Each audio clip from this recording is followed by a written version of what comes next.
Hey again, everybody. Still have snow on the ground here. Not too cold, it's about 35 degrees. And I thought today that I would go over here and split a few pieces of firewood that's been laying out in the middle of the field. And today we're going to ride the old Alice Chalmers C over. It'll be pulling the old wood splitter here. This C we bought here a while back for a couple $100, and it didn't run. And I got it home, and the mag was having some issues.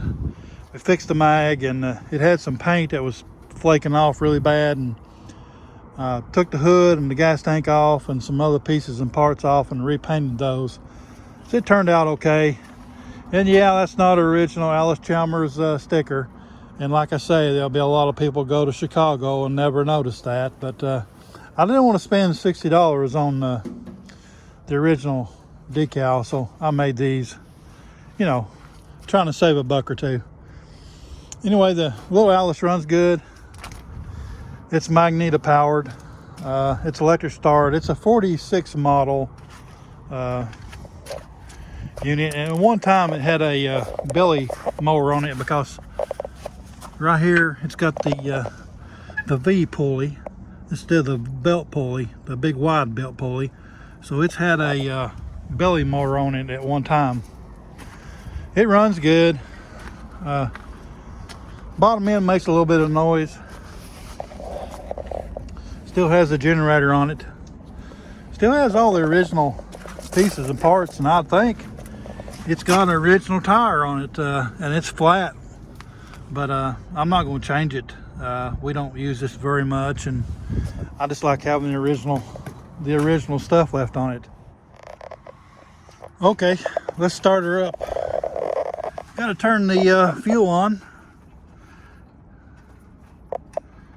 Yep. Okay. Pull the choke out. Set the fuel about halfway. Make sure she's out of gear.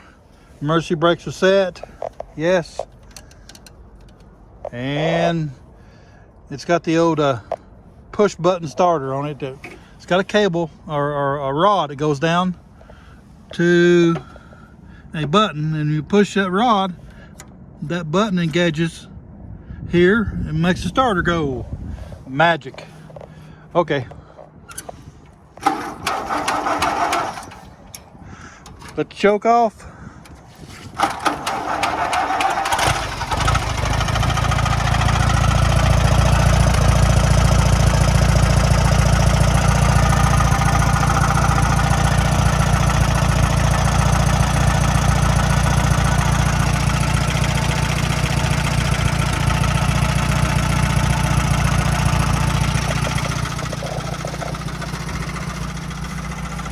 Okay, we'll head on over.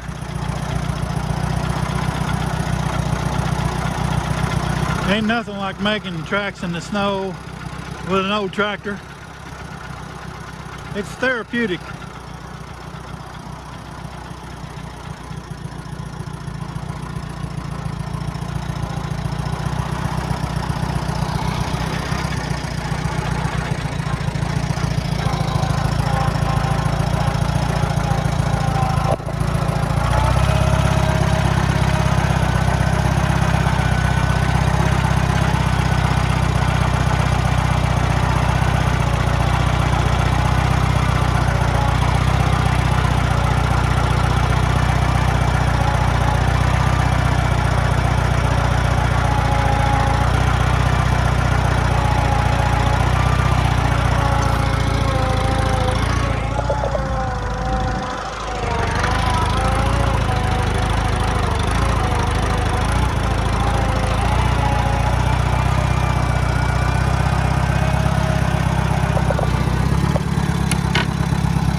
Okay, got the splitter unhooked from the tractor.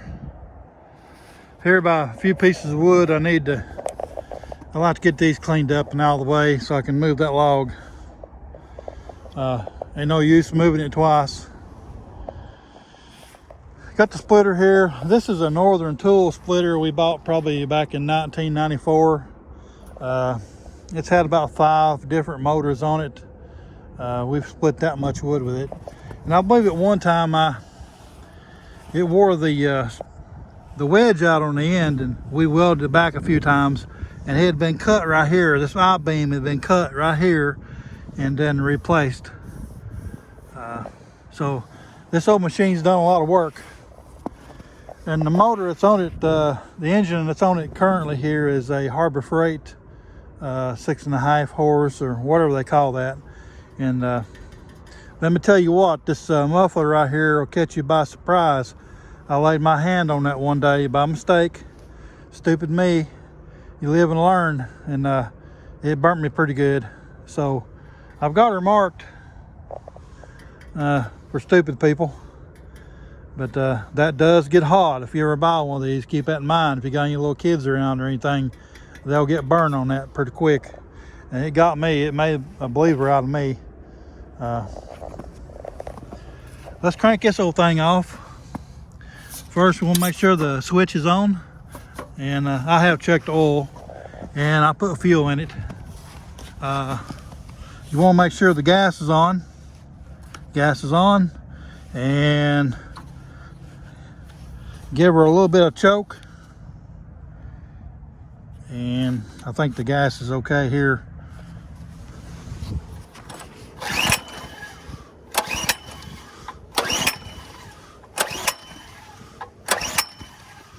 A little more. There we go. Oh, G-code nature too.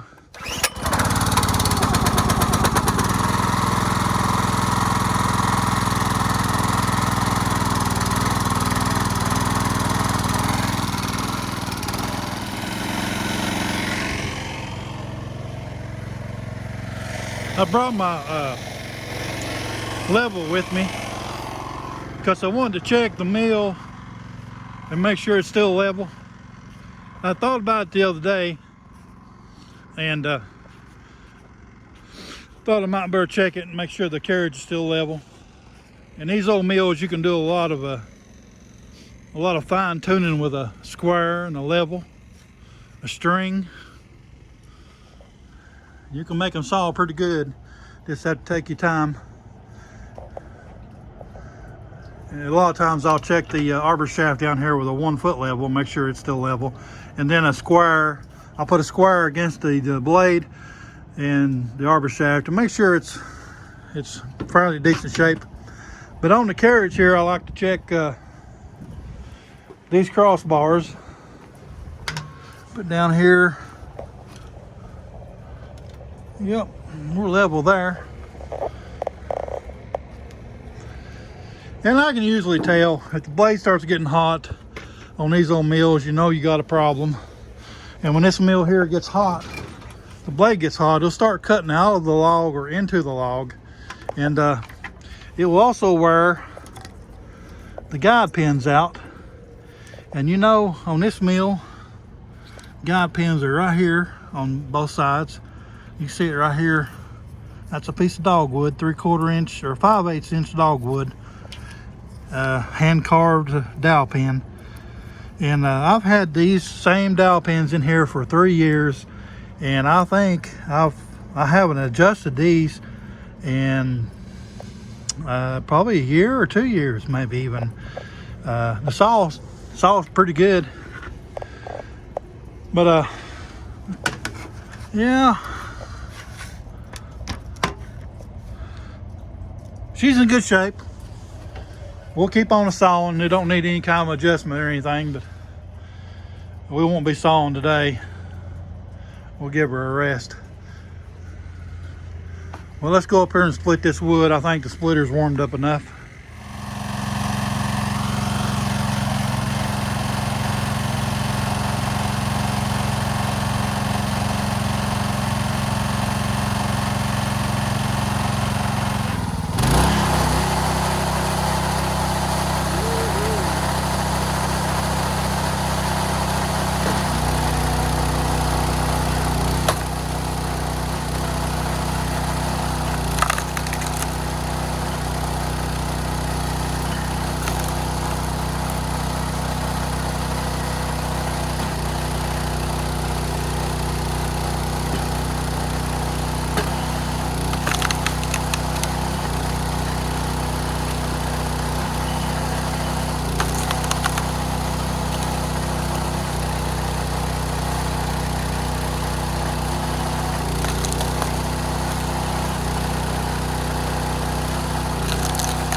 Okay, got a pretty good little bit of wild cherry there split up, and had a stick of maple, hard maple there that I forgot about. It came from right over in here. Nice little pile, probably 4 days worth in my wood stove, but we got that out of the way.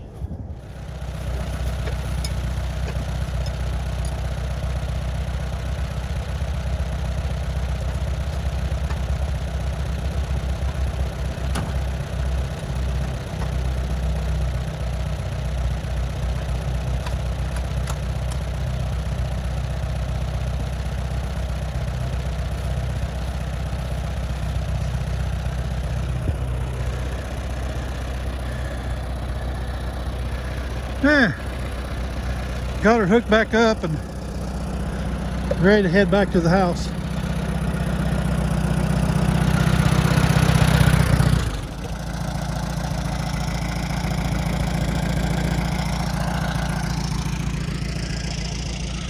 Look at that. Gonna be a nice sunset here. That's what I like about working here in the evenings. Beautiful sunsets. And it reminds me of back in the day when my dad, you know, he'd only want to cut firewood when there was snow on the ground, and he only wanted to pick peas after a good rain and it was muddy. But it's nice working out here in the snow.